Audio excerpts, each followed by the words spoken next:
Hello guys, welcome back to our channel. Episode ആരംഭിക്കുമ്പോൾ കാണിക്കുന്നത് സരസ്വതിയാണ്. വിഷമിച്ചിരിക്കുന്ന ഋതിയുടെ അടുത്തേക്ക് സരസ്വതി ചെല്ലുന്നു. മോൾ എന്തിനാ അനുവാദമില്ലാതെ അച്ഛൻ്റെ മുറിയിൽ കയറിയതെന്ന് സരസ്വതി ചോദിക്കുന്നു.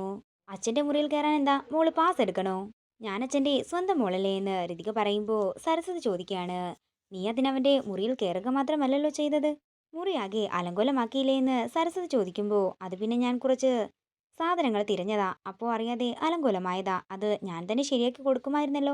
മോളുടെ അച്ചൻകുട്ടനല്ലേ വഴക്ക് പറഞ്ഞത്, തൽക്കാലം ഒന്ന് ക്ഷമിച്ചേക്ക്. പിന്നെ മോൾക്കൊരു സമ്മാനവുമായിട്ടാ അമ്മമ്മ ഇപ്പോൾ വന്നിരിക്കുന്നത്, ഒരു സ്വർണ്ണമാല.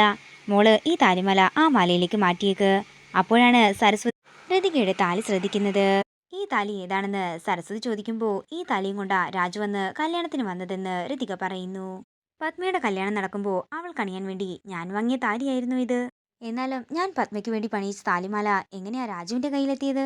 ഇത് കേൾക്കുന്ന രിതിക പത്മയുടെ കത്ത് കിട്ടിയ കാര്യമെല്ലാം തന്നെ സരസ്വതിയോട് പറയുകയാണ്. അങ്ങനെയാണെങ്കിൽ നിങ്ങളുടെ വിവാഹം നടക്കാൻ ഏറ്റവും കൂടുതൽ ആഗ്രഹിച്ചത് പത്മ തന്നെ ആയിരിക്കും.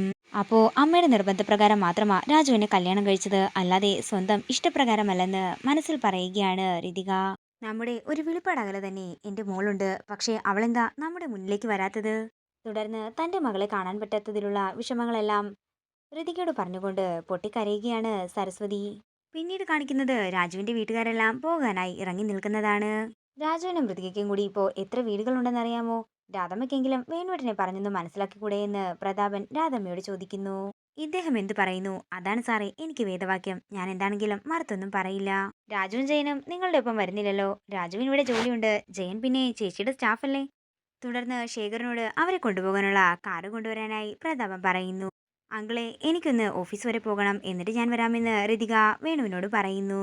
അങ്ങനെ അവരെല്ലാവരും പോയതിനു ശേഷം രാജു ഋതികയുടെ ഓഫീസിലേക്ക് കൊണ്ടുവിടാമെന്ന് പറയുന്നുണ്ടെങ്കിലും അതൊന്നും വേണ്ടെന്നും ഞാൻ തനിയെ പോയിക്കോളാമെന്ന് പറഞ്ഞുകൊണ്ട് ദേഷ്യത്തോടെ ഋതിക അകത്തേക്ക് പോകുന്നു.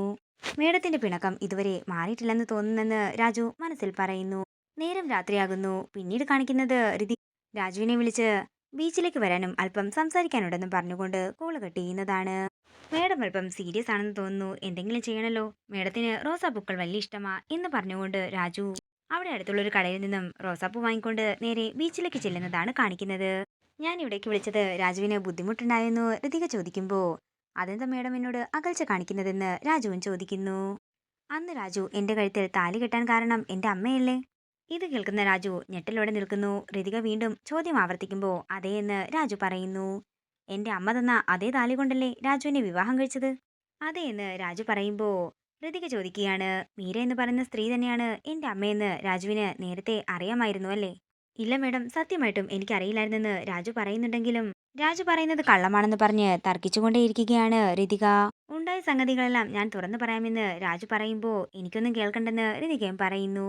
എന്റെ തെറ്റിദ്ധാരണ മാറ്റേണ്ടത് എന്റെ ആവശ്യം തന്നെയാണെന്ന് പറഞ്ഞുകൊണ്ട് അന്ന് രാത്രി നടന്ന കാര്യങ്ങളെല്ലാം രാജു ഋതികയോട് പറയുന്നു. ഇല്ല, ഇതൊന്നും സത്യമല്ല. രാജു എന്റെ അമ്മയെ അന്വേഷിക്കുന്നത് എന്റെ അമ്മയെ എന്നെ ഏൽപ്പിച്ചതിന് ശേഷം എന്നെ ഉപേക്ഷിച്ച് പോകാനല്ലേ എന്ന് ചോദിച്ചുകൊണ്ട് കരയുകയാണ് ഋതിക. രാജു ഇതുവരെ എന്നെ ഭാര്യയായിട്ട് പോലും സ്വീകരിച്ചിട്ടില്ല, എനിക്ക് രാജുവിനെ കാണണ്ടെന്ന് പറഞ്ഞ് ദേഷ്യത്തോടെ ഋതിക അവിടെ നിന്ന് പോകുകയാണ്.